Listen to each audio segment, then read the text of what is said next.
Hello नमस्कार, मैं doctor Rajneesh Kumar आप सभी का एक बार फिर से हार्दिक स्वागत करता हूं। आज के लेक्चर में मैं जेएनयू प्रवेश परीक्षा के संदर्भ में बातचीत करूंगा और जो बच्चे हिंदी साहित्य से एमए की प्रवेश परीक्षा की तैयारी कर रहे हैं उनके सिलेबस पर बातचीत करने जा रहा हूं।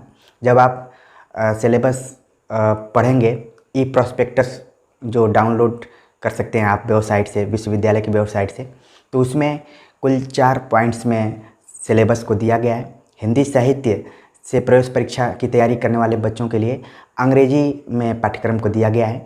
तो इस लेक्चर में मैं कोशिश करूंगा कि जो भी पॉइंट्स अंग्रेजी में दिए गए हैं उनको मैं हिंदी में ट्रांसलेट करके समझाने की कोशिश करूं, ताकि आपको ये चीज़ें क्लियर हो जाएं कि किन किन पॉइंट्स को ध्यान में रखकर प्रवेश परीक्षा की तैयारी की जा सकती है।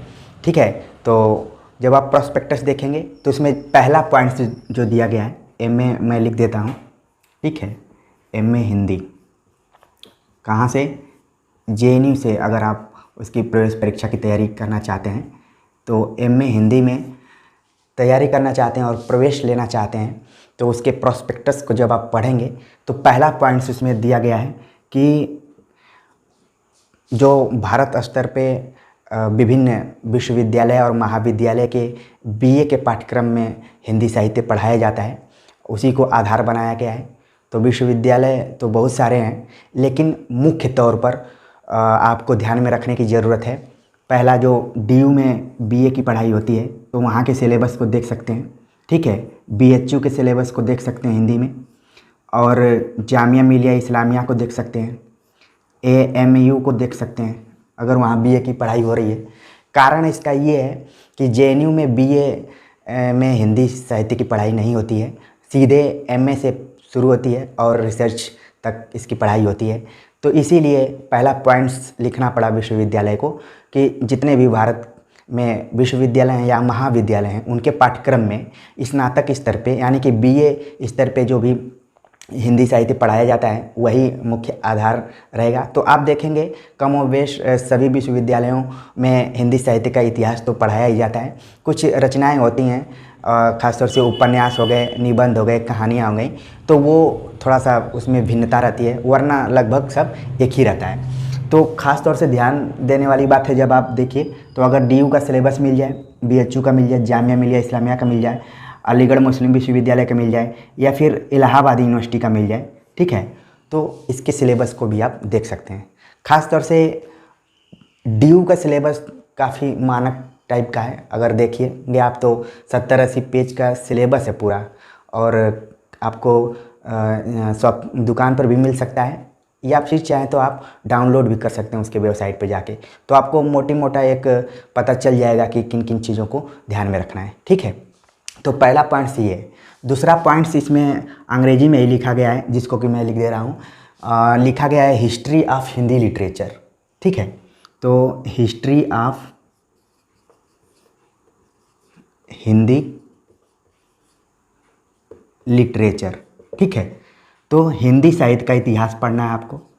इसका अगर अनुवाद में कर दिया जाए तो हिंदी साहित्य का इतिहास।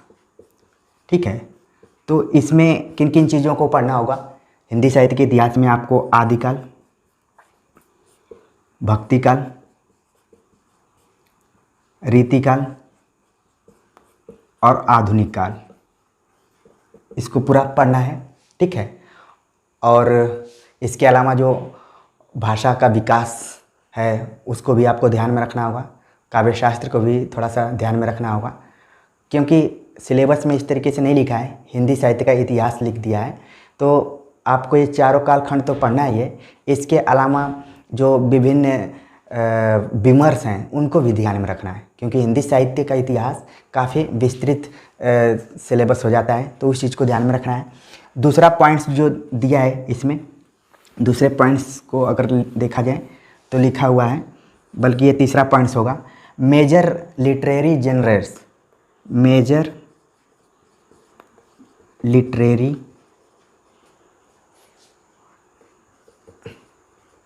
जेनरेस। ठीक है, तो इसका होगा प्रमुख विधाएं, प्रमुख विधाएं। ठीक है, अब प्रमुख विधाएं में कौन कौन से आ जाएंगे?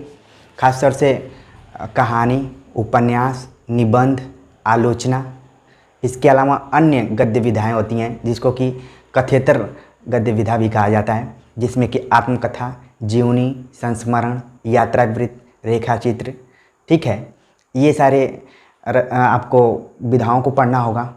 तो एक तरीके से ये हिंदी साहित्य के इतिहास में ही शामिल रहती हैं, ठीक है। तो इनको अलग से पढ़ने के लिए आप रामचंद्र तिवारी के हिंदी गद्य का इतिहास नाम की किताब को आप देख सकते हैं, ठीक है। इसके अलावा इसी में दिया हुआ है कि वर्क्स मतलब जो भी रचनाएं हैं उन रचनाओं को भी ध्यान में रखना है।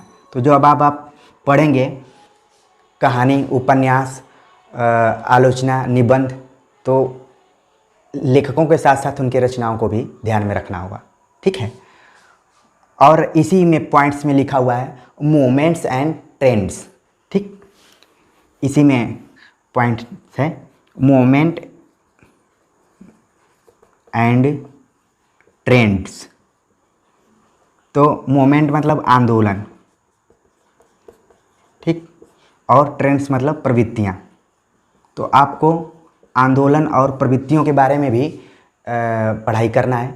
तो ख़ास तौर से आप जब हिंदी साहित्य का इतिहास पढ़ेंगे तो उसमें कुछ कालखंडों में आंदोलन हुए हैं। आंदोलन का मतलब ये सशस्त्र आंदोलन नहीं, बल्कि सामाजिक, राजनीतिक या फिर सांस्कृतिक कुछ आंदोलन हुए हैं, जैसे कि भक्तिकाल के उदय के संदर्भ में, या फिर भक्तिकाल की सामाजिक सांस्कृतिक आंदोलन के बारे में पढ़ा जाता है, ठीक है।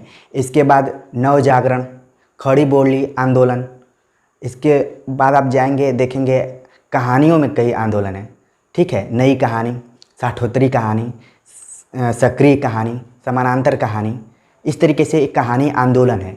फिर नई कविता को भी एक आंदोलन के रूप में ही देखा जाता है, ठीक है। इसी तरीके से स्वच्छंदतावाद, छायावाद, प्रगतिवाद, प्रयोगवाद, ये सब भी आंदोलन के अंतर्गत ही आएंगे, ठीक है। तो आधुनिक काल में कुछ ज़्यादा आंदोलन है। इसके पहले भक्ति काल को आंदोलन के संदर्भ में ही देखा जाता है। जितने भी उसमें निर्गुण कवि रहे हैं, खासतौर से कबीर, ठीक है, तो और सारे जितने भी कवि रहे हैं अलग अलग जाति से रिलेटेड रहे हैं, तो उन्होंने जब कविताएं लिखना शुरू किया तो उसको एक आंदोलन के रूप में, खासतौर से दलित विमर्श, स्त्री विमर्श की शुरुआत तो भक्ति काल से ही हो जाती है, तो उसको एक अलग कालखंड के रूप में देखा जाता है। किताब भी है भक्ति काव्य एवं भक्ति आंदोलन करके, ठीक है। तो बस आपको मैं संकेत करना चाह रहा था कि जब हिंदी साहित्य का इतिहास पढ़ेंगे तो आंदोलन और प्रवृत्तियों को जब आप ध्यान रखेंगे तो इन पॉइंट्स को रखना पड़ेगा, ठीक है। और प्रवृत्तियाँ, हर कालखंड की अलग अलग प्रवृत्तियाँ, आदिकाल, भक्तिकाल, भक्तिकाल में भी जो 4 तरीके की धाराएं चलती हैं उनकी प्रवृत्तियाँ अलग, फिर रीतिकाल की एक सामान्य प्रवृत्ति, और इसके अलावा जो रीतिबद्ध है, रीति सिद्ध है, रीति मुक्त, इनकी प्रवृत्तियों को ध्यान में रखना होगा। फिर आधुनिक काल में आप आएंगे तो आधुनिक काल तो पूरा 50% पूरा हिंदी साहित्य का आधुनिक काल ही है। तो उसमें कविता कालखंड में देखेंगे तो भारतेंदु युग, द्विवेदी युग, छायावाद, प्रगतिवाद, प्रयोगवाद और नई कविता की प्रवृत्तियों को ध्यान में रखना होगा। इसके अलावा जो गद्य खंड है जिसमें कि कहानी, उपन्यास, निबंध, आलोचना, इनके बारे में आपको पढ़ना होगा। और कुछ विचारधारात्मक टाइप की चीज़ें हैं, जैसे कि मार्क्सवाद क्या है, अम्बेडकरवाद क्या है, गांधीवाद क्या है, ठीक है, मनोविश्लेषणवाद क्या है, ये सारी चीज़ें आपको पढ़ना होगा। खासतौर से यूजीसी नेट में तो लोहिया दर्शन भी पढ़ना है, अम्बेडकर दर्शन पढ़ना है और गांधी दर्शन, तो इनको भी आप ध्यान में रखें तो ज़्यादा बेहतर रहेगा, ठीक। तो ये प्रवृत्तियाँ हो गया। आखिरी जो इसमें पॉइंट्स दिया है, चौथा पॉइंट्स, उसको देख लेते हैं। वो भी अंग्रेजी में ही लिखा गया है, तो उसको भी ट्रांसलेट करके और समझाने की कोशिश करेंगे। उसमें लिखा है major writers, major writers and critics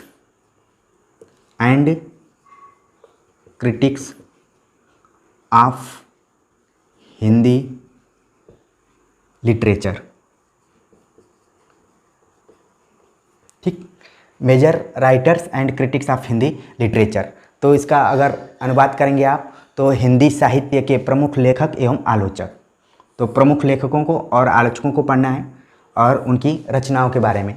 तो जो ऊपर तीसरा पॉइंट था वो काफ़ी इम्पोर्टेंट था, उसमें सारे आ जाएंगे, आंदोलन भी आ जाएगा, प्रवृत्तियाँ भी आ जाएंगी और लेखकों के बारे में भी आपको जानकारी हो जाएगी और उनकी रचनाओं के बारे में।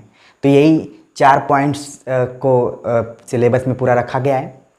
पहला ध्यान में है कि जहाँ से आपने बीए किया है, या फिर कई बच्चों के कमेंट्स आ रहे हैं कि क्या वो बीए हिंदी से रहेंगे तभी वो एग्ज़ाम दे सकते हैं। तो ऐसा अभी तक तो नहीं है। आप किसी भी ट्रेंड से रहें, किसी भी स्ट्रीम से रहें, आप हिंदी से परीक्षा पास करेंगे तो एडमिशन हो जाएगा आपका। तो इस चीज़ से आप निश्चिंत रहिए, ठीक है। बस परीक्षा पास करना है। तो जहाँ जहाँ से आपने बीए किया है वहाँ के हिंदी के पाठ्यक्रम को देख लीजिए, और बाकी जो 4-5 सेंट्रल यूनिवर्सिटीज़ हैं, ठीक है, उन विश्वविद्यालयों के भी पाठ्यक्रम को आप देख लीजिए तो अच्छा रहेगा। ज़्यादा पाठ्यक्रम को लेकर चिंतित होने की ज़रूरत नहीं है, तो देख लेंगे तो अच्छा रहेगा। वरना इन 3-4 पॉइंट्स को ध्यान में रखिए कि हिंदी साहित्य का इतिहास पूरा आपको पढ़ना है। तो उसको पढ़ने के लिए मैंने एक पहले वीडियो बनाया था जिसमें कि किन किन किताबों का आप अध्ययन करें तो अच्छा रहेगा।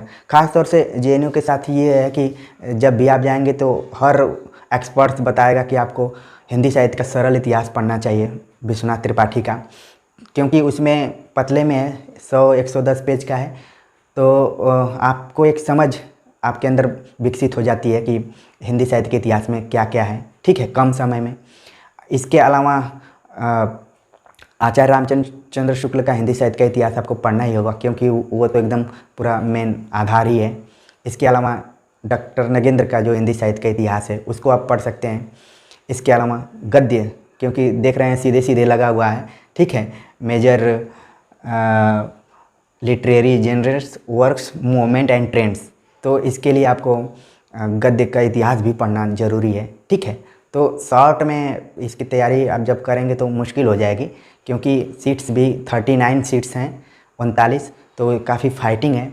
तो 100 प्रश्नों में जब तक आपका 75+ क्वेश्चन सही ना हो तो थोड़ा सा अनसेफ रहेंगे। तो सिलेबस पे मैंने चर्चा किया और बताने की कोशिश की कि किस तरीके से प्रश्न आएंगे और क्या क्या आपको पढ़ना है। उम्मीद है कि आप सभी को समझ में आ गई होगी बात। इसी के अनुसार आप तैयारी करेंगे, और बाकी लगातार मैं प्रैक्टिस सेट के साथ आप लोगों के बीच उपस्थित रह रहा हूँ। तो चैनल को सब्सक्राइब कीजिए और अपने दोस्तों को बताइए भी, और जो भी प्रश्न हैं उनको कमेंट्स बॉक्स में आप ज़रूर लिखिए। तो आज के लिए बस इतना ही, मिलते हैं नए टॉपिक के साथ, तब तक के लिए नमस्कार।